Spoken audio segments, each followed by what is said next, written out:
Welcome to the Radical Remission Project Stories That Heal podcast.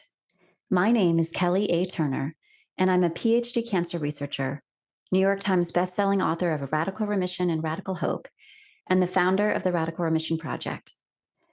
In this podcast, it is our honor to bring you inspiring healing stories directly from radical remission survivors themselves, as well as from the amazing doctors and healers they work with.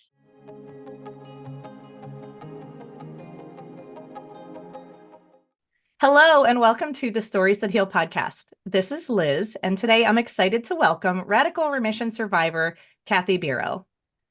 In 2005, Kathy was diagnosed with stage 4 inflammatory breast cancer, and then 10 months later with mucoepidermoid carcinoma, which is a high-grade head and neck cancer.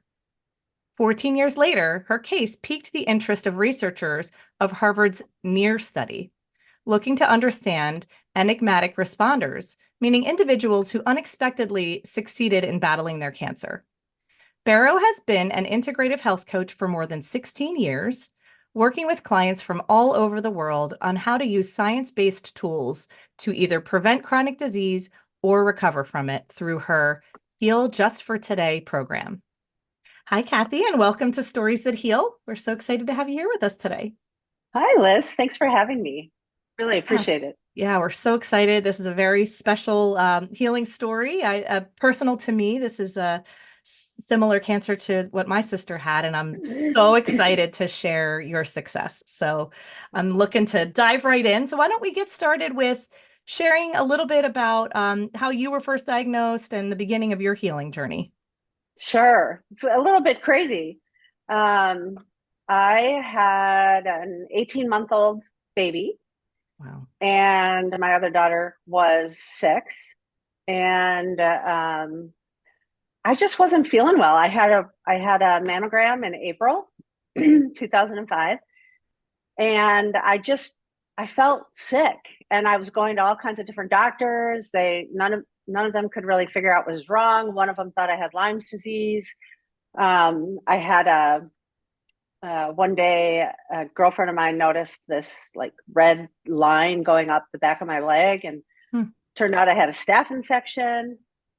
And it was really one day, well, it started in the day where one of my horses, who had predicted, or not predicted, he knew that I was pregnant the first time with my first daughter. I wasn't supposed to be able to get pregnant. I had endometriosis and a bunch of other stuff, and was told I couldn't get pregnant. We'd been married 12 years, no babies. And she just came. It was a big surprise. I didn't know. And my horse was like all snuggly at my belly. And I just went, oh, I think I'll take a pregnancy test, Wow. And there she was. And he did the same thing with my second daughter. But then when I had cancer growing, he was really aggressive at my breast. And I was like, that's so rude. Why are you doing that? And then I came out of the shower that night, and I noticed this tiny little dime-sized red spot on my breast. And like everything in my body was like, oh, you have cancer. You have cancer. So I was blessed because my husband's sister, who's 13 years younger than me, was a PA at Memorial Sloan Kettering in breast and melanoma cancer. Wow. And I called her, and she started with, oh, Kath. And then it was like she flipped that professional switch on, and she's like, this is what you're going to do. Tomorrow morning, you go to your OBGYN. Don't wait for an appointment. You go sit in the waiting room. You tell them you're not leaving until you get a mammogram, an ultrasound, and I want everything sent to me, all the results. And she said, they're going to tell you it's an infection, and they're going to want to give you antibiotics, and you're going to tell them no, or thank you, but no, now I need this. And so she gave me the script to follow. Yeah. And of course, my doctors, I was also so blessed to have doctors with no egos. Like, they were just so amazing, or healthy egos. And they were just like, yes, whatever she says, we'll do. Amazing. Yeah. And so they diagnosed me with infiltrating ductal carcinoma. And my surgeon was like, you know what? I don't want you sitting with that. Let's just get it out next week. I can get it OR Monday morning. We'll just get it out and you don't have any stress. And I told my sister-in-law, I'm like, yay, she was like, oh, no. No one touches you. Oh, man. Nobody touches you. You get a punch biopsy. I want the results. And my surgeon was like, Kathy, you don't have inflammatory. At that point, she said, I think it's inflammatory. And he said, you don't have inflammatory breast cancer. Let's just get it out. And I said, just give me a punch biopsy. So he did it. And to all your listeners, you have to advocate for yourself with your doctors. Don't be afraid, and remember they're human, so appeal to them in that way. And some of them aren't real personable, but, they are outside, right, in life. Yes. Yeah, in life. So anyway, he did the punch biopsy, and then he called me, that was Friday morning, and he said, the words you rarely ever hear from a doctor, I was wrong. I was wrong. You have inflammatory breast cancer. And he said, I made you an appointment with the only oncologist I would see, and you're seeing him at 3:00.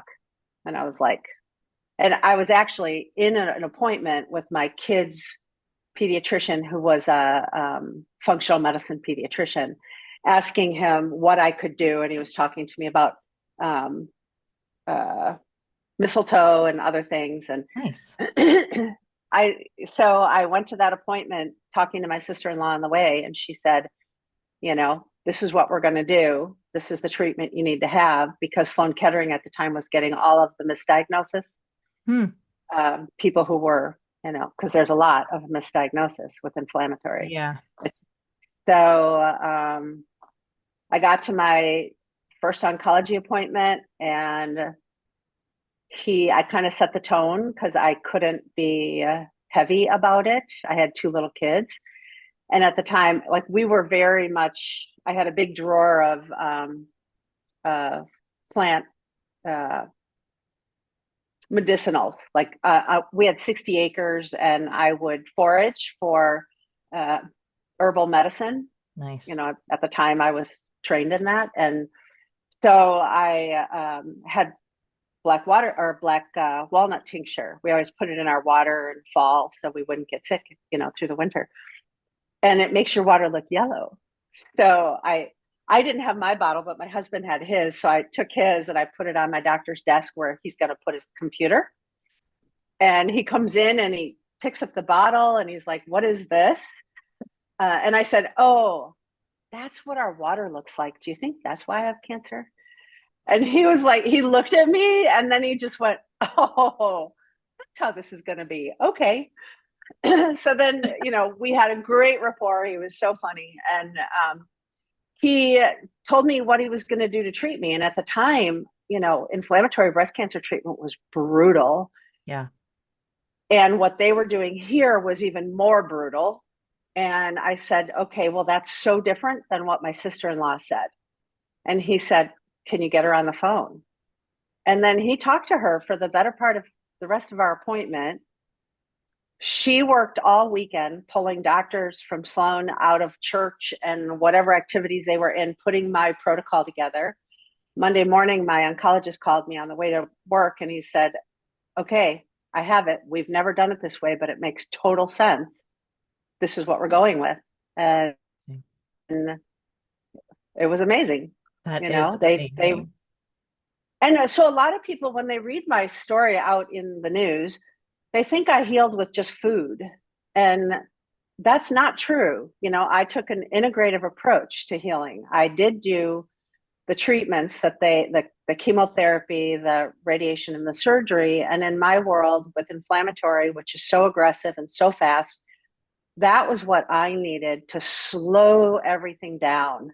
Right. And that gave me a chance to learn about my body, how my body heals, what it needed, and to kind of get right with myself. So I was really happy with that approach. And I just want your listeners to know it's not just about food. Right. Yeah. And what a gift. I mean, you had such an amazing start with the support that you had and the resources and being able to, That's call the right incredible. people and follow your intuition. So many beautiful things out of that story right there. I'd love for you, if you don't mind, just take a quick moment to explain to the audience a little what's the difference between inflammatory breast cancer and then commonly diagnosed breast cancers? Yes. Well, when I first thought I had infiltrating ductal carcinoma, I was kind of happy because that's like a 98% success rate, cure rate. Inflammatory breast cancer is rare still. Depending on what you read, it's 1% to 5% of all breast cancers. Right. It's extremely aggressive. So inflammatory implies, this, it gets into your, the way it works is it does start usually as a different kind of cancer, and then it inflames and it goes searching for your dermal lymphatics. So like if you looked at my MRI, it looks like a pyramid or like a triangle where the cancer is going up, up, up, trying to get to my skin, get to my dermal lymphatics, where it can then spread all over your body. Mm-hmm. Your skin is the largest organ in your body. And oftentimes, when you read summaries of, okay, well, stage 4 cancer spreads to your organs. Well, which organs? It's usually the brain, the lungs, the liver, and the bones, which aren't an organ. They always forget about the skin, but that's where inflammatory goes. Yeah. And once it hits the skin, it's everywhere. So it's very hard to treat. So even usually it's diagnosed at stage 3B or C. They don't catch it because it's not visible on a mammogram. So the inflammatory forms like a nest rather than a solid tumor. So it's like this sort of, I don't know, like almost a spider web kind of nest, right? So it's hard to detect on a mammogram, which is why my mammogram in April didn't show it, but then in October the breast MRI shows, stage 4. It's a crazy cancer, and it's not one to mess with. And oftentimes you go into your OBGYN and they will tell you that, you have maybe mastitis, like an infection in your mammary gland. And really that's not what it is. So I think they're getting smarter, wiser about getting an ultrasound, rather than a mammogram.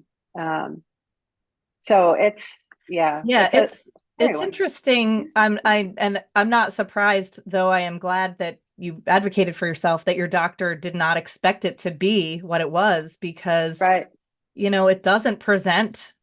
And a lot, I guess my message to people is that a lot of practitioners will never ever see this. They don't know what it looks like. Yes, they don't, honestly, like after my sister had the diagnosis, I told my OB and she didn't even know what it was. She never heard of inflammatory breast cancer. So it didn't mean anything to her. And I think that there's so much value out of this interview. So thank you in sharing about that, because it is something that if the right person hears this at the right time, it will make a huge impact. Yeah. And, my daughter, who's 25, she had a little bit of a scare a week or so ago. And she, after her appointment, she's all good. But with my history, she has a little PTSD because she was so young. And she said, "Mom, can I read to you the note that the doctor put in my medical chart? And I'm just wondering if you've ever seen anything like this." And so she's reading the note, and it says, this 25-year-old, pleasant 25-year-old, whatever, how they write these things, presented, and we're going to follow her. It's a research hospital in Denver. We're going to keep following her. We're recommending an ultrasound rather than a mammogram because her mother had stage 4 inflammatory breast cancer and a high-grade mucoepidermoid carcinoma almost 19 years ago, and she's still alive, 3 exclamation points. My daughter was like, "What?" And I said, that's because they just don't see that very often.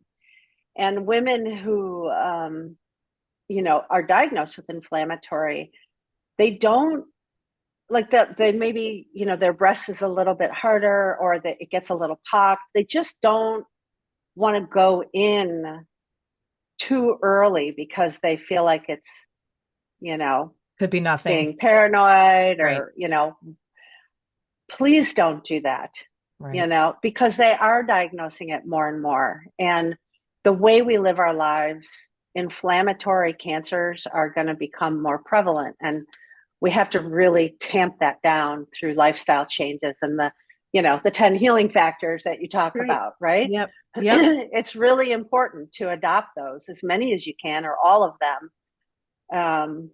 Because cancer rates are not changing and people are getting younger and younger. I have two clients with inflammatory breast cancer, both in their 30s. One's in South Africa, one's in Canada. And in my world, as a 60-year-old, I'm like, they're babies. Right. This Yeah. is not okay. Yeah. Yeah. And the things like these healing factors and these lifestyle changes can make an impact, especially on inflammation. So to your point, great Huge. segue. I'd love to know, because your diagnosis was 19 years ago, just saying it out loud, 19 years, everyone. And how is it? So Radical Remission came out 10 years ago. How did you cross paths with Kelly Turner and Radical Yeah. Remission? Well, I love that question because it's so interesting. So my book came out at the same time Glenn Saban's book came out, at the same time Kelly's book came out. And so Glenn actually said to me, you should read this book. This is so interesting. And I should introduce you to them. And so then I was invited to do a profile on Radical Remission. And that was in 2018 that I did that. I looked back through my emails. I was like, oh, I Wow. know she's going to ask me this, so I should really know. Yeah. But yeah, so I think there was this, just like the universe was pulling, from the late 1990s, 2000s. It was changing the dynamic of the conversations, because I was a 60s baby, and in the 70s when they're talking about how we carry the pain of our ancestors, right? Mm-hmm. And that was like crazy talk. Well, today it's the study of epigenetics, and it's not crazy talk. It's the Right. real deal, right? So things really took a turn scientifically to start pinning down, what do we have to do to live a healthier life and to recover from these chronic diseases? 60% of the world, really, the World Health Organization has documented that 60% of us suffer from chronic illness. Mm-hmm. Come on. That's, yeah, that's know? way too high, in my opinion. way too high. Yeah. Yeah. Yes, So exactly. that's how I was introduced. That's great. I love that. And you want to mention the name of your book? Oh, sure. It's called EAT, which is confusing apparently to some people, but it stands for Evolve, Advocate, Transform. So it's EAT, an unconventional decade in the life of a cancer patient. So it was my first decade. I'm now working on my second book for my second decade because I've learned so much in these last 10 years or 9 years. But yeah, so it's EAT, an unconventional decade in the life of a cancer patient. And, it's not a self-help book for all your listeners, because so many of the cancer books out there are self-help books. And I chose to write my book from my journals. So it is what I went through and how I started to change the way I was moving through my world and becoming more mindful, and the ups and the downs. And I really wrote it that way for doctors, for caregivers, and for patients to know that. Now I look back, and 2005, brutal treatment. The treatment's better now. But if I can survive through that, right, you all can. Like, all of you can. So stop listening to the doctors that tell you, you have a year to live, because frankly, that is so out of line. Mm-hmm. Yeah. There is no expiration date on any of us. It's about the choices we make. Yeah. So yes, I love that. That's the premise of your book. And I'm really excited for people to take a gander at that, because it's not all the time that people are, showing the journal entries. I'm sure it's like an emotional roller coaster of sorts. It's not pretty a lot of times. It's not pretty. But a lot of people are feeling that way, and they don't always get an inside look at other people who have had so much success like you. They see the success. They don't see that, oh, maybe it wasn't so bad for her back then. But it's really important for people to know that in the thick of it, there is still a very beautiful life that can lead afterwards. Thank you for saying that, because, my husband always says to me, like, I'm the most hopeful person in his world. He's like, how can you remain so hopeful? And I'm like, that's all there is. Mm-hmm. That is like, if you lose hope, that's it, and so evolving into a self-advocate, my previous career, I was an advocate for the environment and ecosystem. That's what I did for my work. And so to become my own advocate was hard, to have attention on myself like that. And my sister-in-law really taught me how to be my own self-advocate. I mean, she really, other doctors in her world were saying, she has to trust her doctors. And she would say, but her doctors are wrong.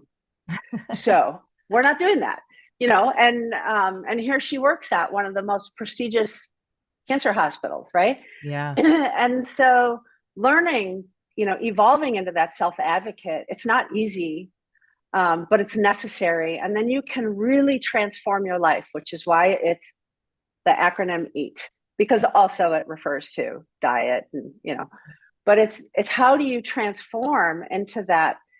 For me, it's about, what I've learned in the second decade. It's really about connecting with your soul, because that's what really wants to run your mind, right? But our mind takes over, and those thoughts create feelings in our body, and those feelings create action. And we need to shift the way our thoughts are moving. And so for me, the only way to do that is really that soul connect and getting back on my path, which I was, all over the place. And, now I'm solidly planted, and I can wake up every day. Every day is not perfect, but you can wake up every day knowing I know how to get back to that place of mindfulness and peace and joy. And that's really the work. It's one of your guests before me, I heard, was saying, oh, it's an inside job. I think it was that. Rita Moody. Thank you. Yeah. And she's so dead on that, no pun intended, but it's an inside job. If you don't connect with that inner healer, it's super hard to make the changes. So stop fighting it, get intimate with yourself, and release all those suppressed emotions. Another one of the healing factors. Learn how to manage the emotions as they come. In my world and what I teach with my clients, it's you learn to observe what's happening around you. You do not absorb that energy. Mm-hmm. You learn to see the light in everything, even people who drive you insane. We are all connected. Mm-hmm. And if I can take it to Reiki, I mean, Reiki was one of my major healing modalities. Meditation, of course, visualization, breathing, food is medicine, mindfulness, but Reiki is the one. And I do this with my clients too. It's usually the third piece of what we do, but Reiki is what opened me up to my soul. And for anyone out there listening, Reiki is not intelligent. It's not about that. And I always say to people, if they're asking, how do I find a Reiki practitioner? Reiki practitioners are not healers. We're not healers. So if they say they're a healer, please move on. Because our job is to be a conduit to connect you to universal energy, which is Reiki. Rei is universal, Ki is energy.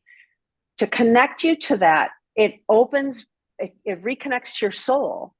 So when I'm giving Reiki to somebody, I have no idea where their soul wants healing in the body. But I am connected to the Reiki, so I can, basically the body is saying, the soul is saying, this is where I want you. So you move there. But if you a lot of practitioners have some protocol they do, which of course I learned. I'm a Western Reiki master teacher, but I practice Jikiden Reiki, which is really the original Reiki, and it's more about healing and following the messages that the body's giving. So really Reiki allowed me to release all that stuff. It opens your heart, and it causes you to say things that are not socially acceptable. Like one of the parents who was organizing food for my family, she called to let me know where my daughter could pick up the food. And before I hung up, I said, I just want to tell you, I really love you. And she was like, okay. I don't really know her, and I've had clients repeat those same kind of things. Like, what happened? I'm telling people I love them. I'm giving them hugs. That's because we are all connected. We share that same universal energy. That's why we can feel when someone walks in a room and we don't like their energy. And we're like, ooh, yeah, I don't like that. Or someone walks in a room and you're like, can I be your best friend? Like, right? Yeah. So that's, your intuition allows you to connect and to feel that. And we can't be afraid of that intimacy. Yeah, that's great. I love that you shared that, because a lot of times people are not quite familiar with Reiki, and I love your story on that and your perspective on that. I think it's really helpful. Hey, listeners, do you ever wish there was a support space that actually left you feeling inspired and uplifted? Not drained or discouraged like some of those traditional support groups? We've been there, and that's exactly why we're so excited about what's new from the Radical Remission Project. So you've probably read the books, watched the docuseries, and tuned into this podcast. Since 2014, we've been bringing you powerful stories of healing, but now it's time to go even deeper. That's right. We're inviting you to join us in a whole new way with our brand new Radical Remission monthly Thriver events. And this is not a support group. These are uplifting Radical Remission style experiences curated to spark hope, joy, and connection. Each month, you'll find live events led by certified Radical Remission coaches and special expert guests designed to help you thrive through and beyond a diagnosis. These new offerings include healing circles, mindful living, spiritual exploration, community gatherings, and open forum chats on healthy habits. Whether you're navigating a current diagnosis or living beyond one, this is your chance to connect with a like-minded, forward-thinking community. So come build deep friendships and find your people, your thrivers. It all starts at radicalremission.com/thriver-events, and we will have that link in the show notes. We can't wait to welcome you. See you there. So great. I'd love to ask you a question about strong reasons for living, the factor.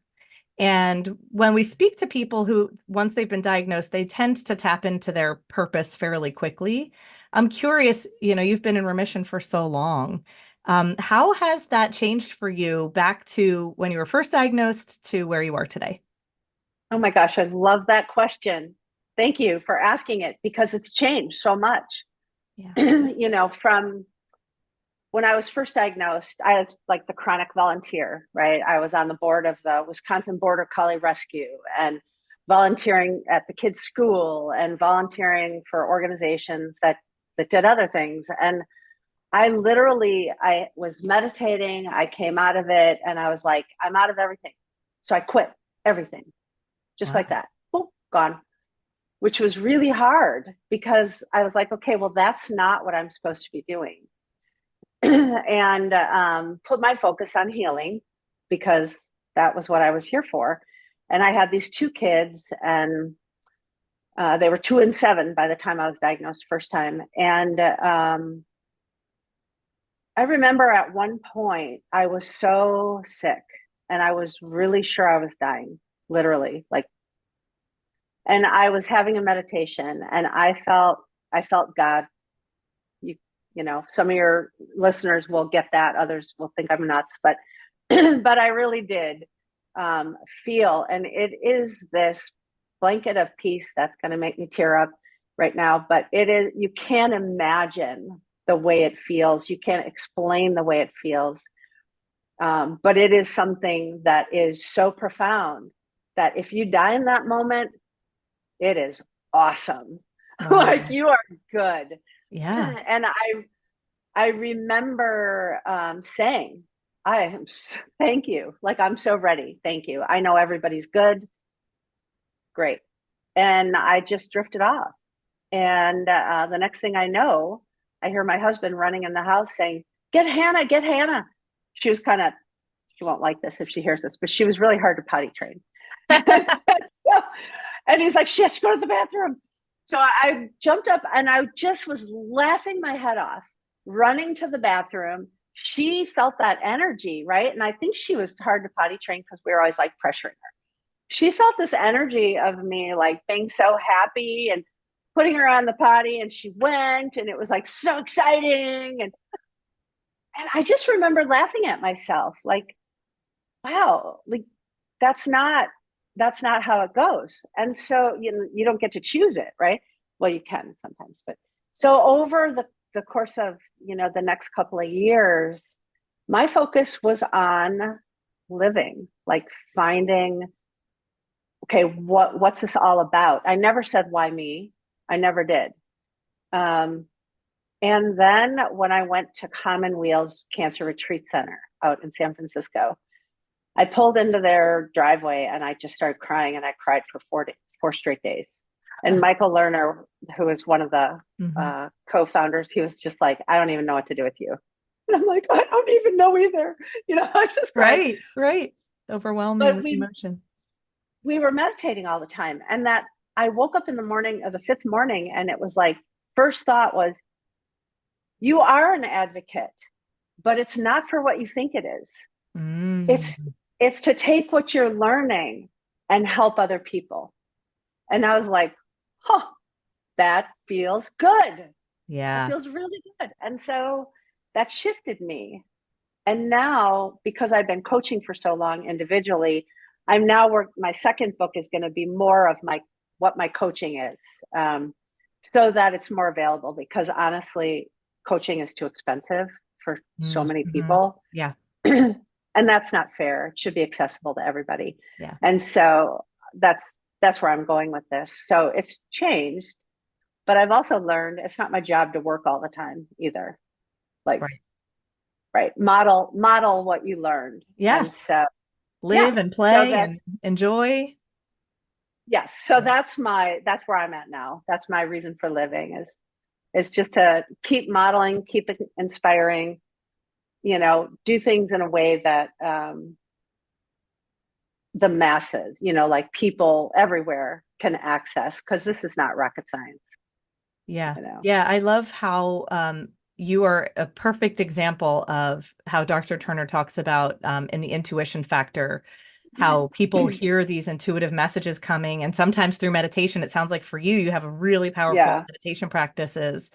And that one time where you were kind of in touch with God, and that sounds like the best gift anyone could ask for, as far as having peace and knowing that no matter what happens, there is this beautiful peace at the end of this part of it and the beginning of another part of it.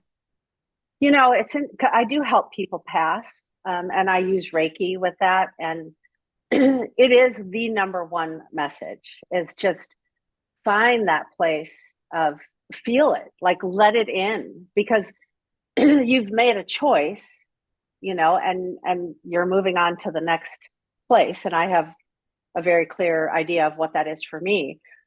And it's beautiful, but it's hard for the family members. The last woman I helped, her last message to me, and it's usually within a day or so of them passing that I'll be there. And she said to me, I'm so ready.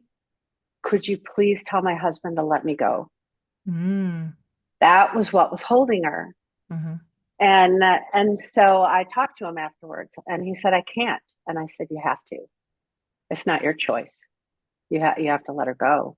Yeah. And because she knew that where she was going, it was just solid peace, just solid, you know. So for anyone who's at that point, it's so okay, you know. It's a beautiful, and it's important for family members to know that you let your loved one go if it's their time and if they've chosen it. It's not scary. Right. You know? And what a I'm not beautiful, going to be afraid. yeah, when they're at that place at the end, you know, to find that to hear from someone who's kind of witnessed it a little bit, to hear where they went is Yeah. really can be very calming and peaceful for the people that are still here. So, Yeah. And know, of course you can find that online everywhere. People who have actually had a near-death experience, you know, an actual one. right. It's always the same, Mm-hmm. you know, the stories, and it's true. Right. So, yeah. It's fascinating. You know, do you have any, what would you say for somebody who is not at the end of their life, but on the journey that has a lot of fear about the end of life? Yeah. So that's really where Reiki, I think, Reiki and meditation come in, because through meditation, you're going to expand your heart and it's going to open in ways that you can't imagine. And you can also tap your soul, you know, really connect. And I know there's a lot of conversation, mind, body, spirit, but it's really mind, body, soul. And the soul, I've heard people talk about healing the soul. And in my experience, the soul is always perfect. It never needs healing. It's just that our mind doesn't connect to it. We've forgotten. And so through meditation and through a really good Reiki practitioner, that happens pretty quickly if you allow it. And then you will receive guidance. And that guidance might be a thought that is in your voice. And you're like, where'd that come from? You know, or, okay, listen to it, right? Or write it down. Like I journaled like mad.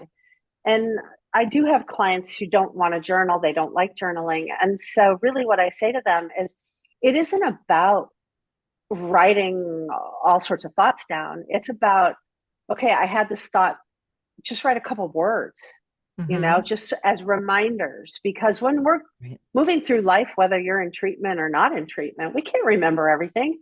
Right. And so having that record of like, oh, that's right, I did have this experience.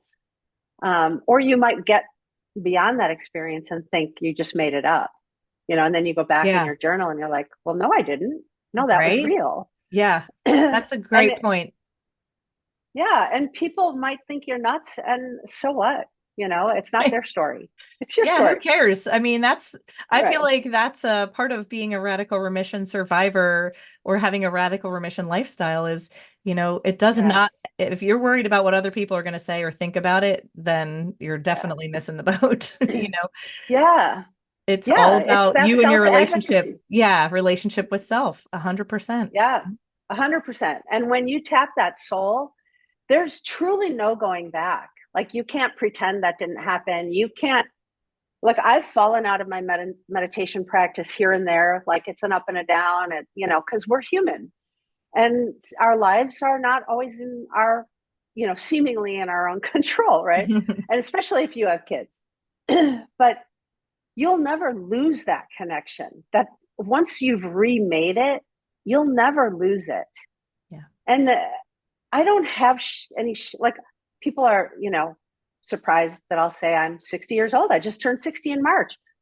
Say it loud, say it proud. Like, why are we afraid to say how old we are? Yeah. You know, every year we're here, we're gaining wisdom and knowledge. And, you know, every day is a gift. And, you know, we have to look at it as I wake up in the morning. And the reason I call my program Just for Today is because it's the Heal Just for Today. It's the 5 principles of Reiki. So it's just for today, I'll have no anger. I knew I recognized that. Yeah. Just for today, I'll have no fear. Just for today, I'll do my work, which is that inner work, right? It's not go to work. It's I'm going to take 2 or 3 minutes and just meditate. I'm just going to be quiet for a minute and We know the science is clear on that. That has a huge impact on the way your brain functions. Just for today, I'm going to be grateful. And I really wanted to point this out to your listeners. I have this on my list. Gratitude. If you do nothing but gratitude, the science is showing one sincere expression of gratitude drops your stress hormone levels. Some studies are starting to show like even as much as 40%. So it's kind of accepted 25 to 30%. But yeah, so even that's high. Right. If you can reduce your stress hormones, that is exactly what cancer does not want. Right. And that's the goal of the factors, right? Those, right. Boosting the immune system. So how do you express gratitude?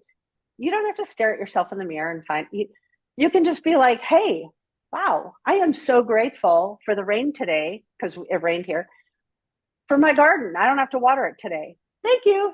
Right. Like Yep. 6 or 7 seconds. So yeah, it's amazing.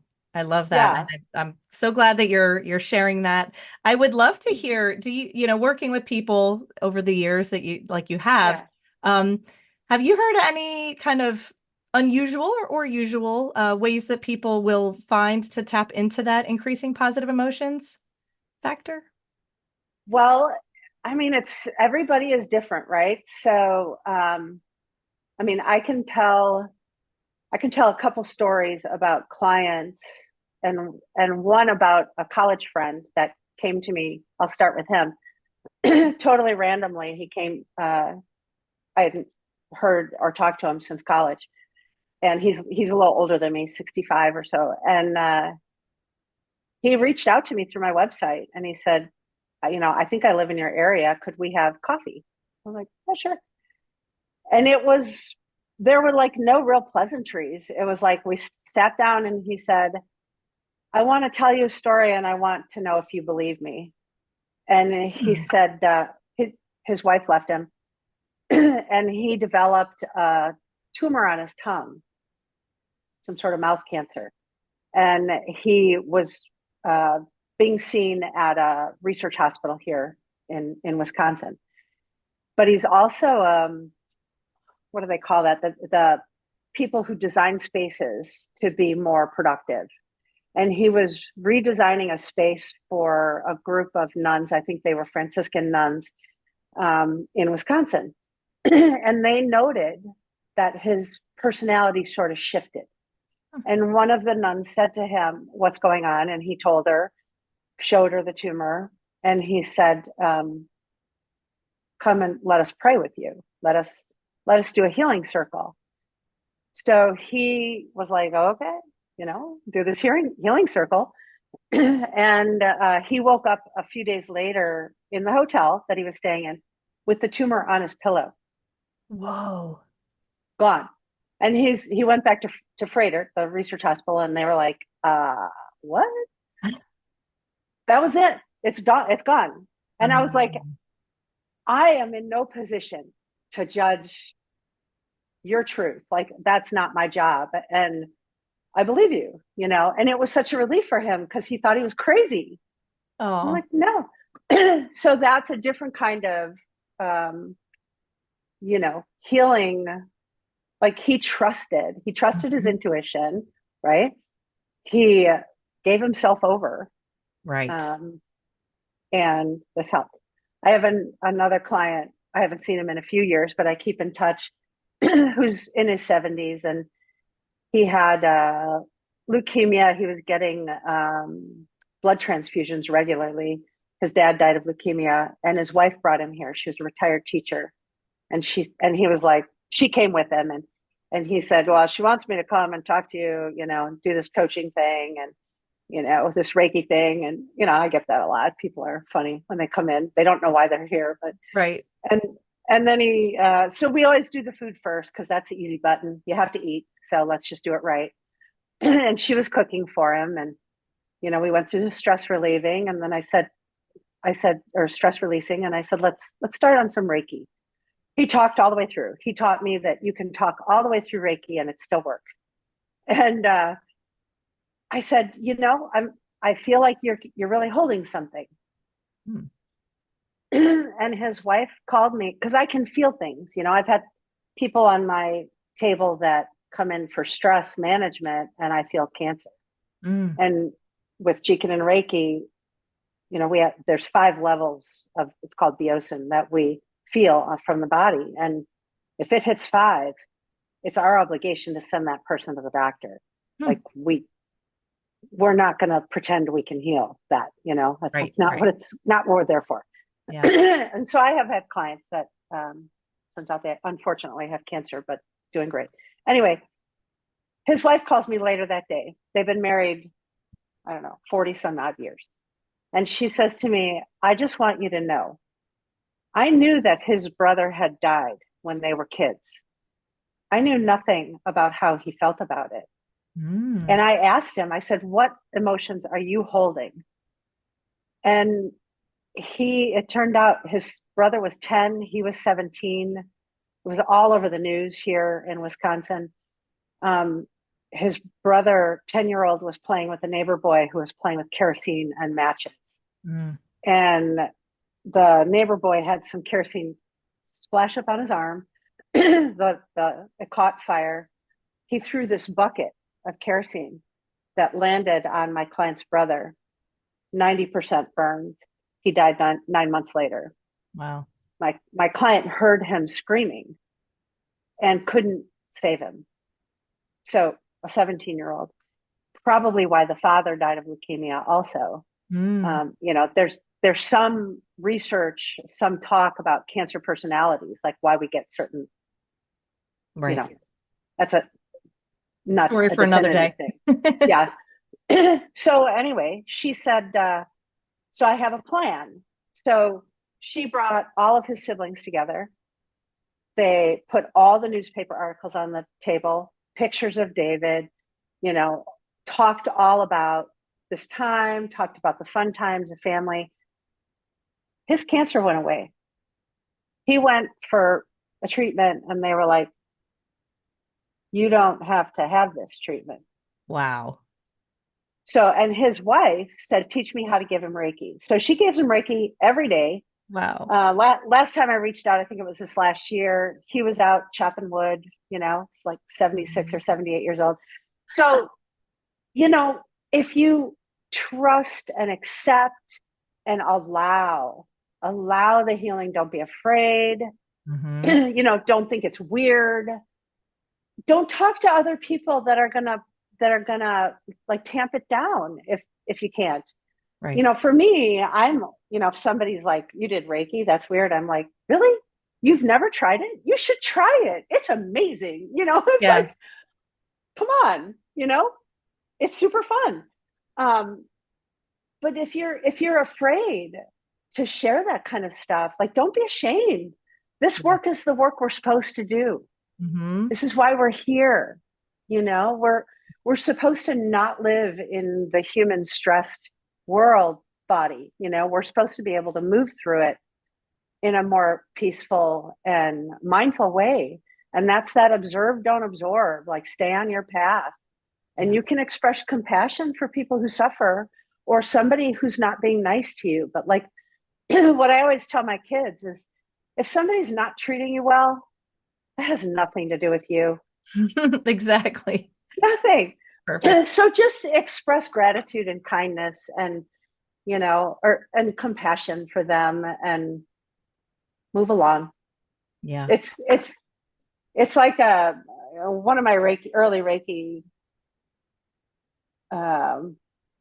visualizations, I suppose you could call it. I got with a client who was really struggling with people, and I was just giving a Reiki, and this popped into my mind of Sesame Street and how the person's walking down Sesame Street singing Sunny Days, and they're waving at everybody, Yeah. And hey, have a great day, super day, good to see you. Come up to Oscar, the Grouch, and he's grumbling away in his little trash can, and they're like, hey, Oscar, and they keep moving. That's observe, don't absorb. Oscar's stuff isn't yours. That came to me, and it was actually perfect for this person, but it sticks with me because that's Sesame Street was teaching us, little Right. about this. So many things and so many levels, right? That's great. Yeah. I love it. Well, it has been such a joy for us to hear all of your skills and techniques and adventures and stories. So many amazing things. So thank you for sharing all of that. Thank you. As we come to a close, I just want to give you a chance to let people know where they can connect with you and learn more. Yeah. So I'm in the process of fixing my Instagram because I'm not good at this whole social media stuff. But my website is justfortoday.health. No surprise. Yeah. Yeah. So you can find me there. Great. Just for today. I also have a Facebook page. Okay. It's Kathy Meidlach Bero. So if you look at my book, you'll see how to spell that. But if you just Google me, if you just Google me, Kathy Bero, you'll find me out there. Yes, that's Bero, Kathy, Kathy Bero. And we'll pop stuff in the show notes as well. If you're out on the go and want to circle back later and check out the links, please do. We are so happy to have had you here. And thanks so much for taking the time to join us today. I'm so grateful to you and all the work that you're doing. And, I hope all your followers are, getting the message. Absolutely. Well, thank you so much. Thank you. And thank you for listening to the Radical Remission Project Stories That Heal podcast. Once again, I'm Kelly A. Turner, PhD, cancer researcher and founder of the Radical Remission Project. If you found today's episode inspiring, we encourage you to share it with anyone you think would benefit. If you'd like more information about the Radical Remission Project, or would like some support bringing the 10 Radical Remission healing factors into your own life, visit us at radicalremission.com to find a certified Radical Remission health coach or to learn about an upcoming Radical Remission workshop. And if you'd like to connect with Liz or Carla directly for health coaching, you can visit radicalremission.com/about us. Most importantly, be sure to like, share, and please, please, please review this podcast wherever you listen to podcasts. Your reviews are what allow us to keep finding sponsors, and sponsors are what allow us to keep bringing you these podcasts. So thank you in advance for your reviews. One last thing, would you like to be on our podcast? If you're a Radical Remission survivor who's been in remission for at least 3 years, meaning that you either have stable or dormant disease, or perhaps even no evidence of disease, you can contact us at radicalremission.com/podcast. The Stories That Heal podcast is a production of the Radical Remission Project and Cat Productions, hosted by Liz Curran and Carla Mans-Giroux, produced by Ryan Giroux, music by Batchbug. Follow The Stories That Heal wherever you get your podcasts.